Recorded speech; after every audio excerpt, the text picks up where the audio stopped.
Hello friend, job by study चॅनलमध्ये आपलं स्वागत आहे। आज आपण डॉक्टर बाबासाहेब आंबेडकर बार्टी या संस्थेविषयी माहिती बघणार आहोत आणि याचा फॉर्म आपण कसे अप्लाय करू शकतो हे पण आपण फुल फॉर्म अप्लाय या व्हिडिओमध्ये करणार आहोत। तर व्हिडिओ लास्टपर्यंत जरूर बघा।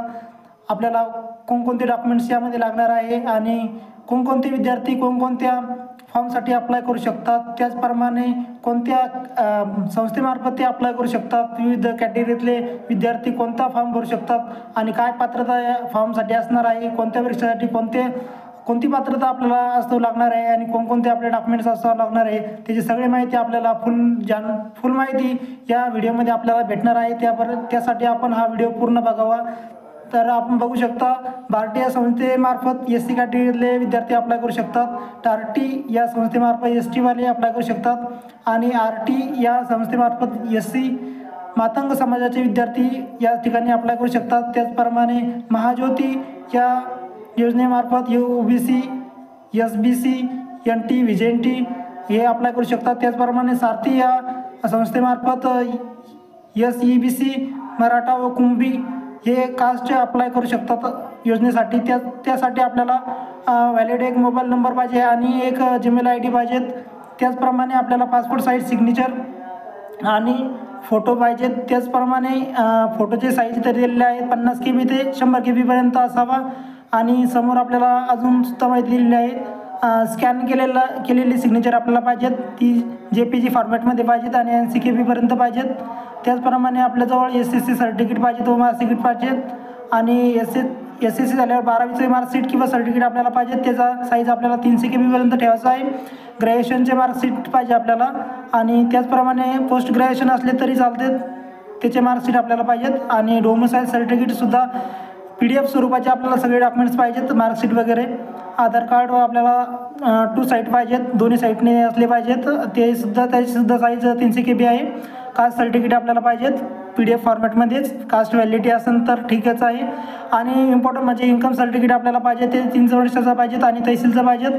त्याचप्रमाणे नॉन क्रिमिनल हे OBCसाठी आहे, PWD कॅन्डिडेटसाठी त्यांचं सर्टिफिकेट पाहिजेत आणि जे विद्यार्थी अनाथ आहे त्यांचं पण सर्टिफिकेट इथं असणार आहे आणि आपण म्हणजे जे क्वालिफिकेशन जसे आपलं क्रायटेरिया असेल त्या फील्डमध्ये आपण अप्लाय करणार आहोत, तर ते सर्टिफिकेट आपल्याला इथं असणे गरजेचे आहे।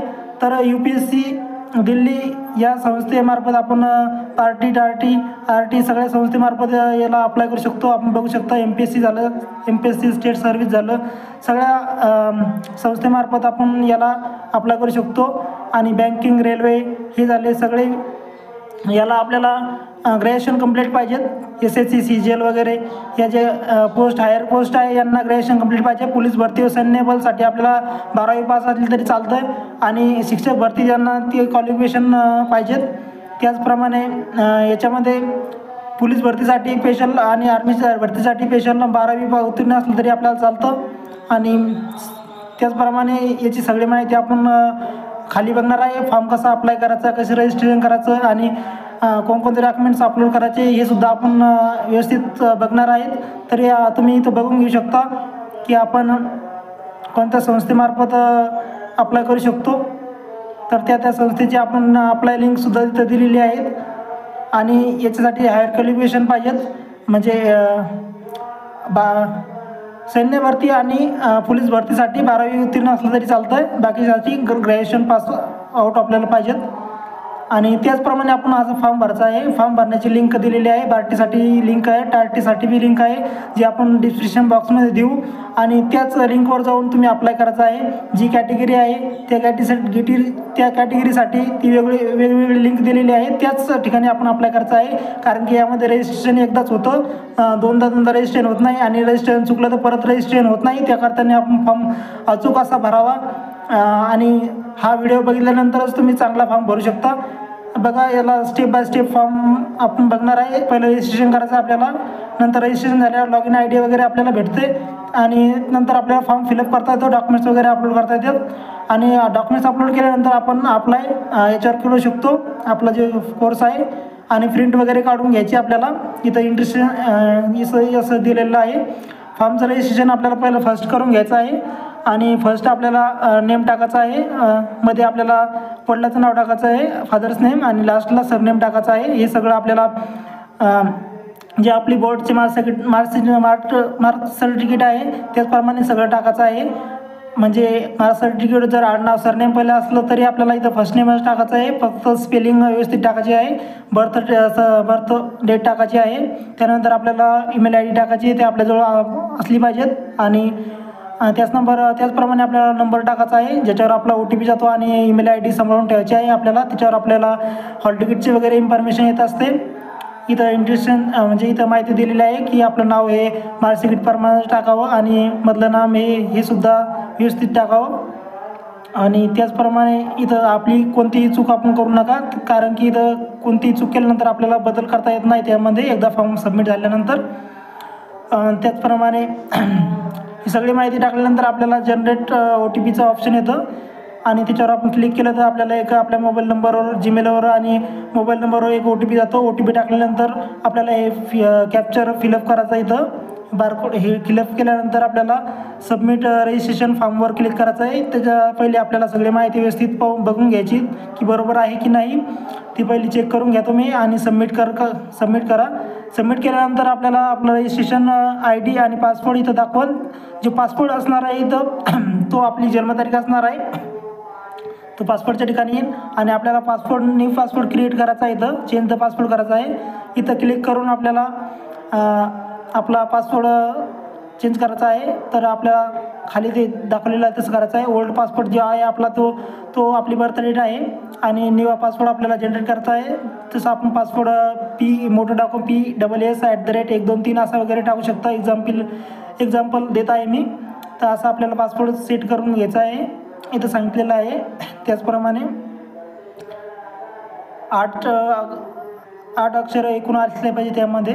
आणि त्यानंतर आपल्याला या बटनावर लॉग इनवर जायचं आहे. ईमेल ID ईमेल टाकायचं आहे, आणि जो पासपोर्ट आपण टाकलेला आहे तो इथं फिल करायचा आहे आणि साईन करायचं आहे. साईन इन झाल्यानंतर आपल्याला पुढची प्रोसेस करायची आहे.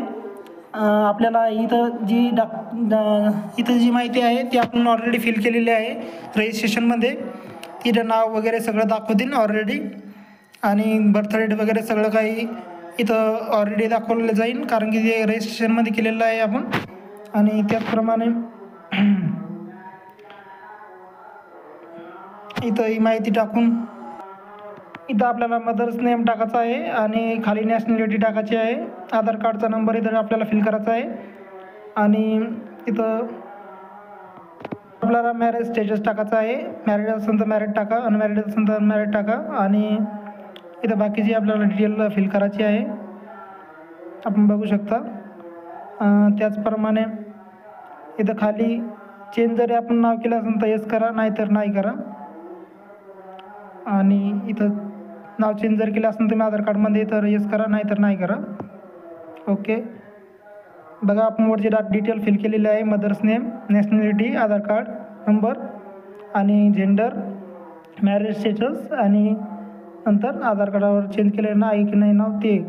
त्याचप्रमाणे आपल्याला इथं कोणत्या इन्स्टिट्यूटमध्ये घ्यायचं आहे ते ऑलरेडी येतं, आणि तिथं ते झाल्यानंतर आपल्याला सेमिस्टर आपल्याला निवडायचं आहे तिथं.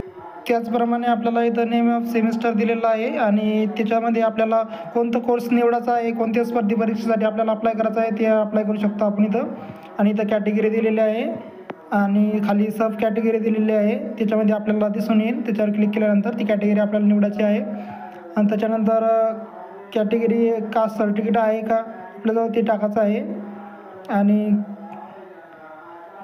कास्ट नंबर टाकायचा आहे, कास्ट सर्टिफिकेट नंबर. त्याच्यानंतर कास्ट वगैरे आपण कास्ट चेंज केली असेल तर ते टाकायचं आहे.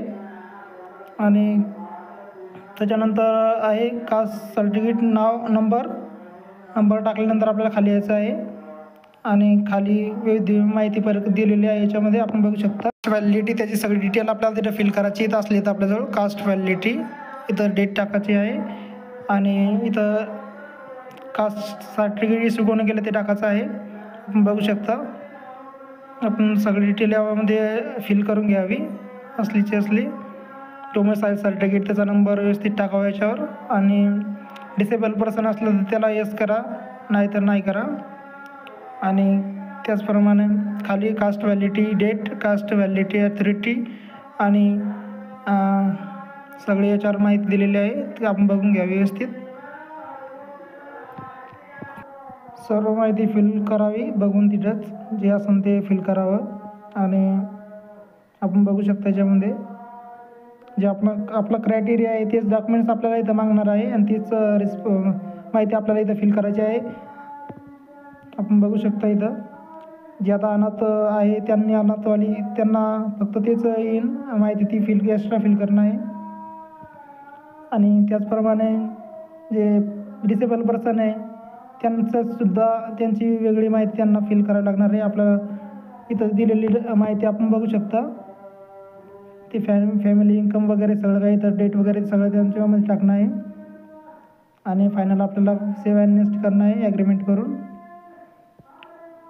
त्याचप्रमाणे आपल्याला इथं नंबर टाकणं आहे, मोबाईल नंबर आणि अलर्ट नंबर टाकणं आहे एक, आणि ॲड्रेस वगैरे सगळं फिल करणं आहे याच्यामध्ये. आपण बघू शकता ॲड्रेस फिल केल्यानंतर आपल्याला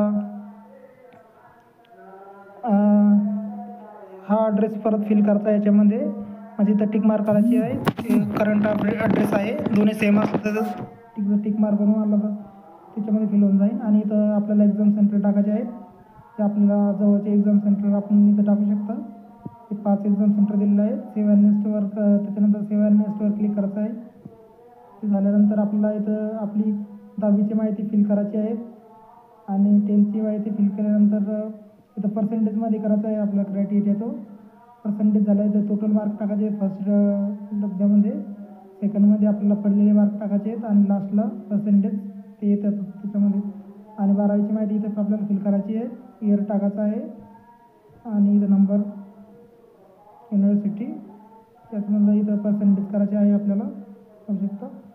आणि इथं पर्सेंटेजचे मार्क येतील, फुल मार्क, पडलेले मार्क. आता इथं ग्रॅज्युएशनची डिटेल आपल्याला फिल करायची आहे. ग्रॅज्युएशनची आपण फुल डिटेल इथं फिल करायची आहे. त्याच्यानंतर पोस्ट ग्रॅज्युएशन असेल तर पोस्ट ग्रॅज्युएशनची आपल्याला फिल करायची आहे. जर तुम्ही पोलीस भरतीसाठी आणि सैन्य भरतीसाठी फॉर्म भरता असाल तर आपल्याला 12वी उत्तीर्णपर्यंत क्रायटेरिया दिलेला आहे क्वालिफिकेशनचा, तर तोच आपल्याला फिल करायचा आहे. इथं सेव्ह अँड नेक्स्टवर क्लिक करायचं आहे आपल्याला.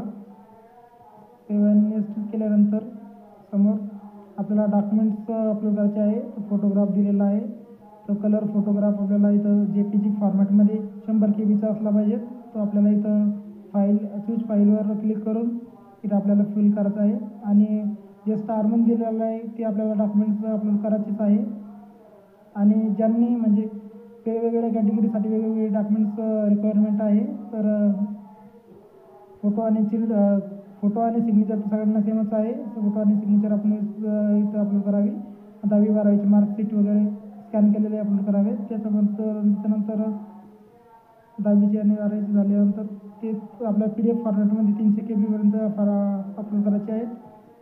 आणि ग्रॅज्युएशनची माहिती असेल ती पण आपल्याला फिल करायची आहे.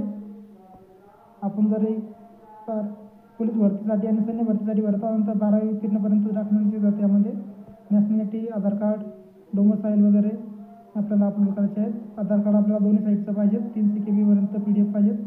कास्ट सर्टिफिकेट आपल्याला अपलोड करायचं आहे. आणि कास्ट व्हॅलिडिटी सर्टिफिकेट एवढं काही म्हणजे कंपल्सरी नाही दिलेलं आहे त्यांनी, पण काही डॉक्युमेंट्समध्ये दिलेलं आहे.